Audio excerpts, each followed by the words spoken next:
Hello beautiful soul! Welcome back to my channel. This is Mei Chang. I'm from Japan, Kabayan Libra. This reading is for you. 72 hours. Maraming salamat muna sa mga subscriber, new subscriber, cross watcher, at sa mga bagong pasok dyan. Welcome na welcome kayo sa bahay ni Ate Aimee. Maraming salamat din sa nakataba ng puso ninyong mga comments. Happy At sa mga nagpa-personal reading, maraming salamat po. Kung gusto nyo na energy nyo lang, ang gusto nyo makuha natin, all the details is nasa baba ng video na ito. May mga tinutulungan ko. This is a general reading, Kabayan Libra. Kunin mo lang ang sayo at itapon ang hindi sayo.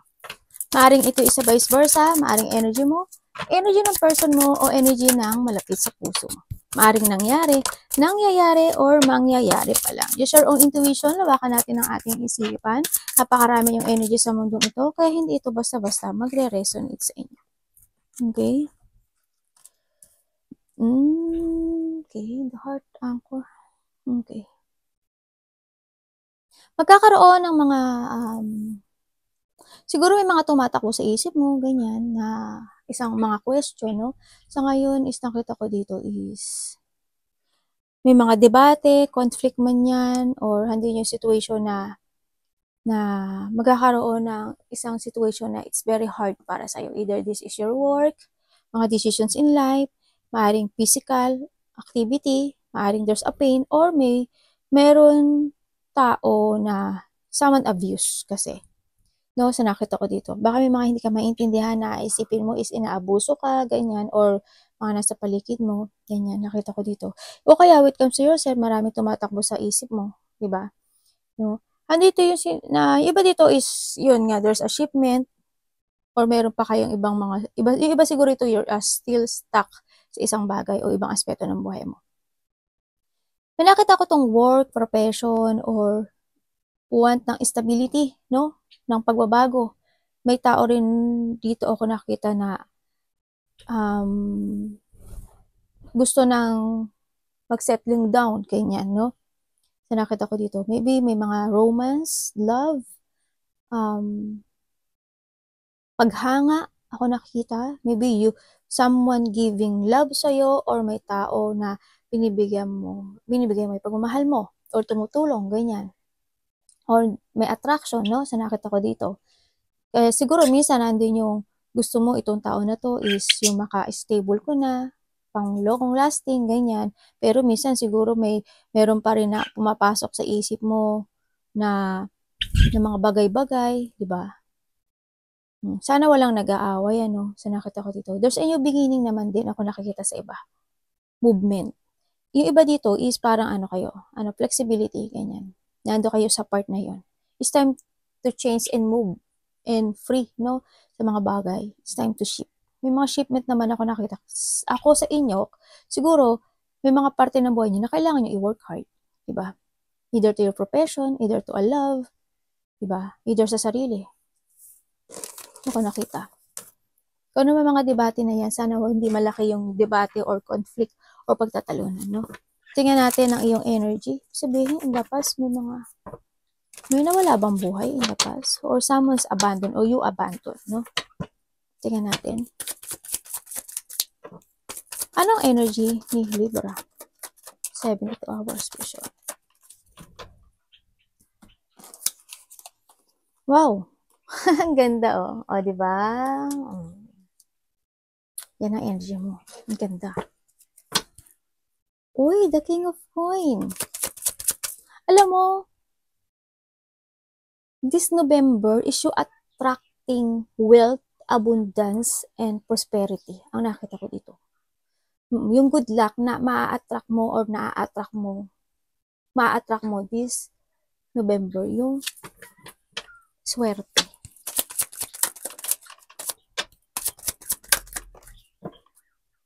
Diba, the star? Sabihin niya, will become a star. Tingnan natin kung ano tapos na ito. Tapos ka na. Okay. Meron, okay, ang energy mo is, energy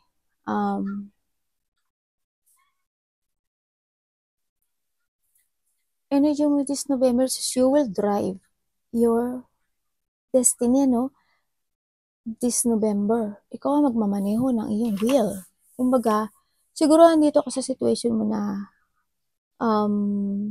you want, gusto mo ng magkaroon ng isang balanse na isang situation, no, sa buhay, pero may mga wino-worry ka either to your career, trabaho, relationship.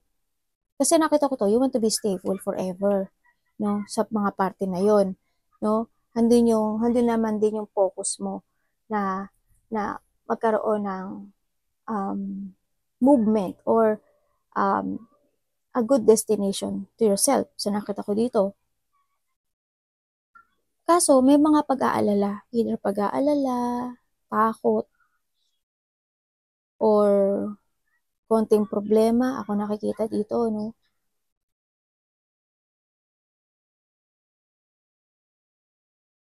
Sa iba kasi dito is time to make a new beginning sa buhay, no. It's time na maglagay ka ng lakas ng loob para mabalanse at madrive mo ng maigi yung wheel of fortune mo. Diba? Kasi you have a knowledge eh. You have a knowledge how to drive yourself, how to drive yung destiny mo. So nakita ko ito, hindi mo kailangan mag-alala sa mga bagay-bagay. Kasi ikaw ang magmamaneho ng mo. Yung energy mo this 72 hours is kumbaga driving your destiny. Make a new beginning in your life. Balancing. No, kumbaga, you need to take to the higher path ng buhay mo. Hindi mo kailangang mag-alala sa mga bagay-bagay na ikaw lang din naman yung mahihirapan. Alam mo yun? You need to focus yourself in a good way na magiging stable ka. No? Yan ang nakita ko dito. Moving forward, kailangan dito ng positive destination. Continue a direction to find yung totoo mong goals in life. Siyempre, sinasabi rin dito na if you are drive yung destiny mo in a good way, there is more instant opportunities na darating sa buhay mo. More on communication sa mga ibang tao, when it comes sa kaperahan, ganyan, or mga tao na they willing to, tulungan ka, ganyan. So nakita ko dito, mag-forward ka lang, no? Mag-forward ka lang. So nakita ko dito. Iba dito, mayroon ba kayong travel? Parang nakita kong travel. Kumbaga, make a new horizon talaga, as in, stable, no? So nakita ko dito. Ikaw ang dito ng sarili mo. You need to control, no? Kontrolin mo. Kailangan dito is alam mo yung point ng tinatahak mo. Yun na nakita ko.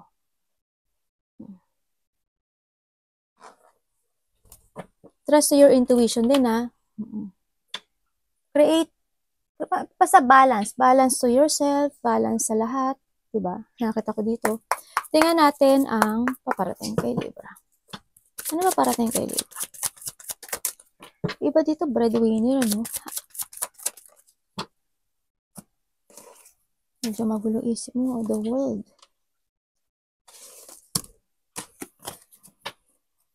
Ano pwede ko malaman kay Sabihin, may unfinished business ka pala, no? Six of Cups. Parating sa kanya. Naku, you have a challenge. Diba? Parating sa'yo is, yes, there's a travel, no? Parang mayroong travel ako nakikita sa iba. Yan, may mga travel, may getting together also, no? May getting together, either there's a celebration, there's a fun, happiness, enjoy. Andito rin yung meron kang ma-achieve na kahit na malit na goal in your life. Yan. Kumbaga, you will enjoy the fruit of your labor. Kumbaga, yung labor, success man yan. Diba sa trabaho, diba? And then you are focusing to your trabaho. And then, yung makakamit mo doon. Malit man o malaki yan. You will enjoy it. Ganyan. And then, yun nga, getting together, either reunion or a family unity, ganyan. Yung mga surprise parties and event din ako nakita. Para may nakikita rin ako na ano coming home. Hindi ko alam kung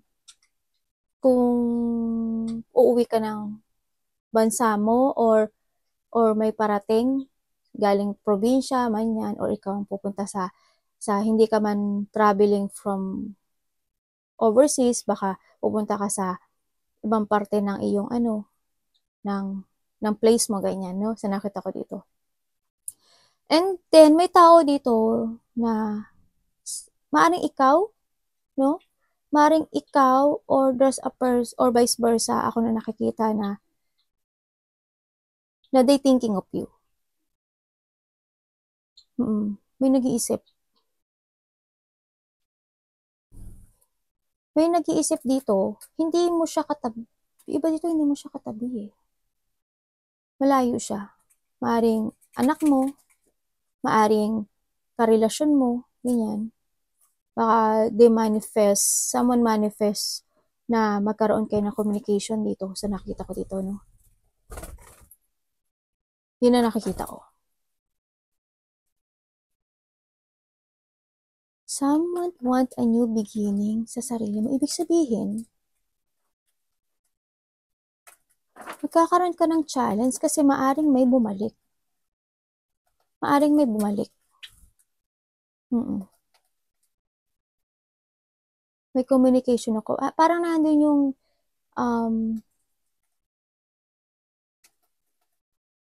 may gustong bumalik kasi meron siyang unfinished business sa'yo. Or ikaw, no? Maaring anak mo, kapamilya mo, ganyan. Ako nakita, kasama sa trabaho, ganyan. Ako nakita. Yun ang may mga nakikita ko sa'yo. And then also exciting na mararamdaman mo daw. Yan, may mga excitement ka na gagawin or makakaramdam ka ng exciting na pakiramdam. No? This November. Anong dapat iwasan?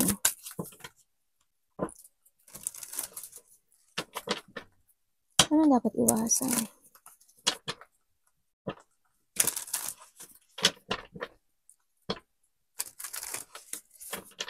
Diba dito opportunity? Anong dapat iwasan ni Libra? 72 hours.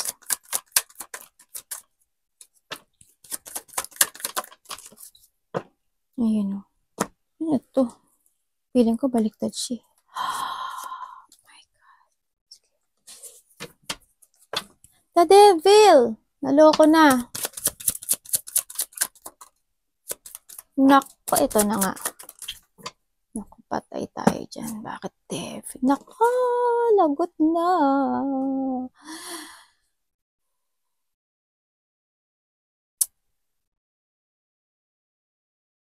May tao, iwasan mo daw yung mga tao na ano. Iwasan mo daw. There's a friend ano. May friend ako na nakita dito. Friend, karelasyon, o toxic energy ito. Toxic energy, toxic. Iwasan mo daw yung yung magtiwala agad-agad, basta-basta. No? Sa isang tao, either your friend, karelasyon, or kasama mo sa trabaho, o tatay mo, kuya mo, ganyan. Yung alam mo na na makakapag-burn out sa'yo, no, iwasan mo daw yun. Kasi why? May tao kasi dito na hindi siya pwede magkatiwalaan. Tao na pretending. Tao na kung may mangungutang sa'yo, halimbawa, wala akong pera eh. Ganyan, concern. Hindi yan totoo ha. Maaari na baka nagdadrama lang to. Tao na they want to control you. Either your friend, ganyan. May meron din dito na tao na ano ba to? Cheating. Mga tao na manloloko. Mga tao na pinagchichismisan ka yan, umiwas ka doon. Huwag ka magpakontrol sa mga chismis, sa mga tao na alam mo na nagsisinungaling sa'yo, ganyan, alam mo lang, pretend lang sila sa'yo, na concern sila sa'yo, pero hindi. No, iwasan mo yung ma-frustrate. No, okay lang na mag-isa ka. Mas okay nga yun if ever, diba? Kaysa i-push mo yung sarili mo dun sa mga kaibigan mo o dun sa tao na yun o sa mga toxic person na yun, di ba? Na mapuprostrate ka lang din naman, di ba? It's good na magbigay ka ng alone time when it comes to yourself. Mas maganda pa maging independent, di ba? Pero nasa sayo pa rin yun. You need to control din at huwag kang magpapatalo sa mga tao na yun. No? Sa nakita ko dito. Kasi may mga frustration ako nakikita. May mga tao na sarili lang nila iniisip nila, mga taong sakim, tao na kumbaga yung parang gusto sila ang magpasya, ikaw yung susunod, ganyan. May pagpapasya ka rin, ha? Mag-focus ka sa mga, sa mga tama. And you need to protect yourself. Then, sa nakita ko dito, ha? Iiwasan mo yun. Tandaan mo dyan si Devil. Tsaka yung mga tao na nagiging exaggerated, yung mga yung mga na dramatic kuno. Diba? Iwasan mo yun. Tsaka yung mga selos-selos, yung magiging moody. No? Ingat ka lang. Kasi may tao ko nakikita ng ganun. Kamusta ang love ni Libra? Libra. Alam mo, may tao na nag-iisip ng masama sa'yo. Huwag kang trap dito, ha? May problema ba kayo sa pera? May tao na nag-iisip ng hindi maganda. When it comes to a love, kamusta po? Ano yan?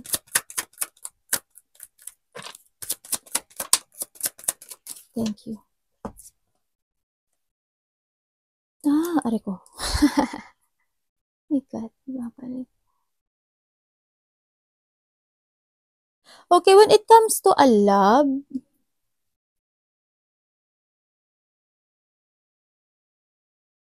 merong isang tao, ako na nakikita dito, na maaring matagal ka na niyang niloloko. No?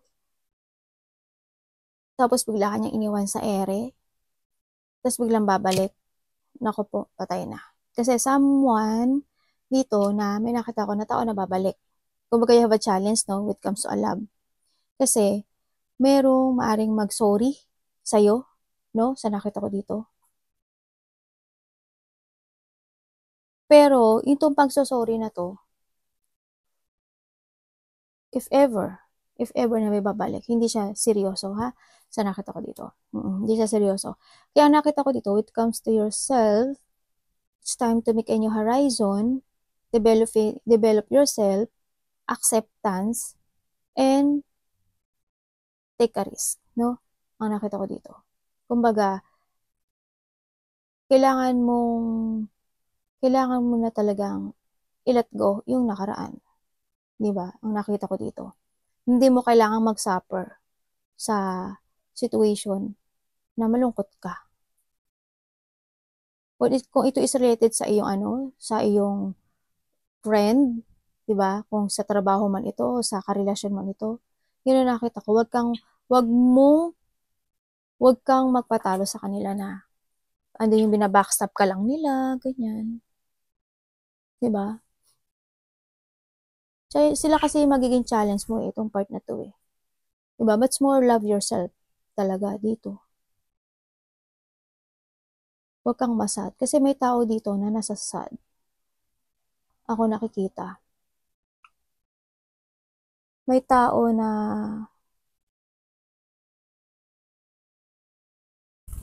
gusto uli ng improvement sa'yo, sa nakita ko. Or you want ang improvement doon sa isang tao na nawawalan ka ng pag-asa sa kanya. Ganyan. Or vice versa tayo, ganun nakikita ko.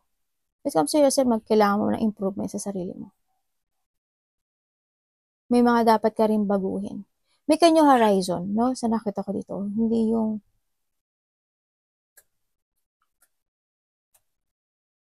pagkatapos kang abandonahin or pagkatapos kang i-backstab or pagkatapos kang dayain, tapos bigla na lang babalik, diba? Bakit? For what? Ang arte ni ate, no? Nakipag-away, diba? Mag-focus ka ngayon sa destiny mo. Okay? Pero nasa sa inyo pa rin yun. Maglalabas pa naman ako ng ng mga when it comes sa love, ha? Tingnan natin yung kaperahan.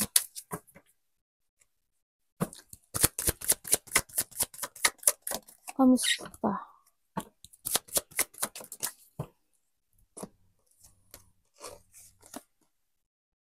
Ano yan? May mga cancel and delay ako nakikita sa'yo, no?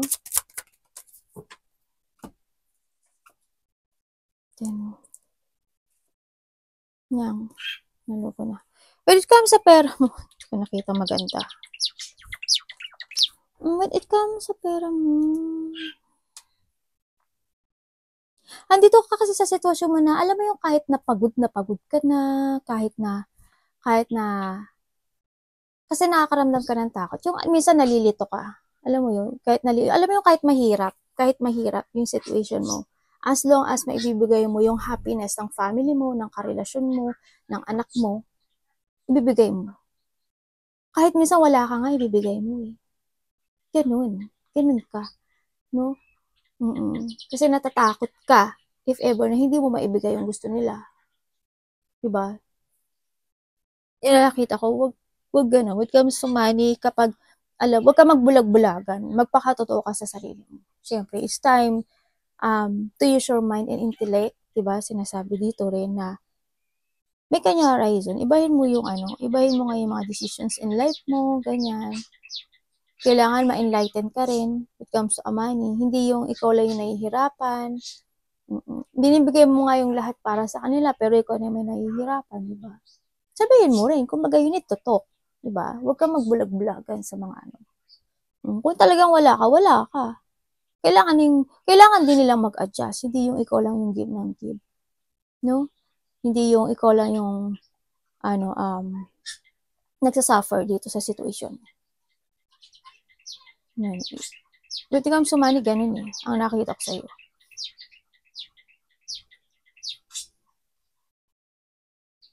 Kahit minsan hindi ka na makapag-desisyon, kailangan mong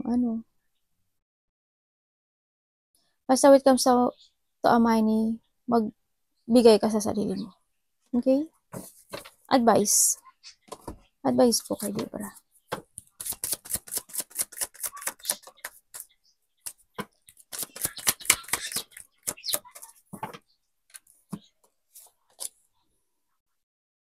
Okay. Diba? Merong may nagde-decide na ba na na ikasal? Ba, panalo. Saan ka? Okay, so nakita ko dito, there's a commitment ako nakita dito, no? You attract a person. There's a person here. Ako na nakikita na, kasi may love eh. May tao na very attractive. Ikaw or siya ha. Ang nakita ko dito. There's a love. They want a commitment. And iba dito, a deep commitment. Kumbaga, din yung pag-asa na kayo forever, kayo ikakasal, ganyan. They focusing at you. Sa'yo siya nakafocus. Or vice versa tayo. Ganyan na nakikita ko. And syempre, the advice, yung advice kasi is also valuing yung mga nasa paligid mo, value yourself, wag ka lang masiraan ng loob. Commit also yourself. Siyempre, sinasabi dito, kailangan kasi balance. Love yourself. Then, love yourself then. Okay? Basta love yourself then. Ang sinasabi dito, magkaroon ka ng layunin in life. Take it action and focus and take it action. Magkaroon ng mga layunin, transformation, freedom also. And then, wag lang yung tulong ng tulong, ganyan. Mahalin mo rin yung sarili mo. Kasi mahal mo siya, kailangan mo siyang tulungan. Or vice versa. Mahalin mo rin yung sarili mo at tulungan mo rin yung sarili mo. Diba? Ang nakita ko dito. Yes, yung, attractive ka sa nakikita ko dito, Libra. Na-attract mo yung mga tao. Alam nila, alam mo yung kapag nakita ka nila, or nakakausap ka nila, or nakakasama ka nila, handin yung attraction nila. Handin yung nakikita nila sa'yo yung pagiging friendly mo, kasi you have a charisma, alam mo, you have a charisma na wala sa iba. Kasi you're attracting people. Na-attract mo rin yung trust nila also, no? Na-attract mo yung harmony, ganyan. When it comes sa isang relationship, kasama sa trabaho man yan, or ka-relationship mo yan o sa paligid mo yan. You need ng balance, ha? Sa nakita ko dito. Ha? You very attractive ka. Very funny, ganyan. More on confident, and saka independent also. Yan. Very fashion ka kasi also. Hindi yung wholehearted. No? Yung kumbaga, hindi ka takot din kasi na sabihin, or you need na sabihin yung gusto mo. Sabihin mo yung gusto mo. Yun lang yung pagiging totoo din, no? Very active, passionate. Yan. Ang nakatok sa'yo. Very bold also, no? Nandito na rin yung nai-inspire na rin yung iba, no? In what, yung ano yung mga ginagawa nila in life. Very inspired kayo, actually. Dito. Or you need, ha? Sa nakatok ko dito. Na ibalik yung dating ikaw. Kasi very attractive ka. Siyempre, value yourself. Yan. May kakasal ba? May kakasal ba? O may pupunta kang kasal? Parang ganun nakita ko yun, no? Parang nagkakaroon ng promises. Ako nakita sa iba. There's a promises of commitment. Either kasal or from forever. Ganun. Iba dito, no? Maybe you are a doctor, a healer, a teacher, judge, something. Ano pa ba? Nagsisilbi sa simbahan, nagbibigay ng payo. Ikaw kasi yung tao na you can heal a person. Alam mo yun? Yun na nakikita ko sa'yo. Magaling kang tumulong. Kumaga, matulungin ang nakikita ko sa'yo dito. Yun ang nakikita kong energy mo. Minamahal ka ng tao. Minamahal ka ng nasa paligid mo kasi yun ka. Kung ano ka, yun ka. Huwag mong baguhin yun. Kasi yun yung minamahal nila sa'yo. Siyempre, kailangan balance, ha? Huwag kang magpatrap sa isang sitwasyon na ikaw din yung matatalo. Diba? Okay? Arigato namaste, God bless.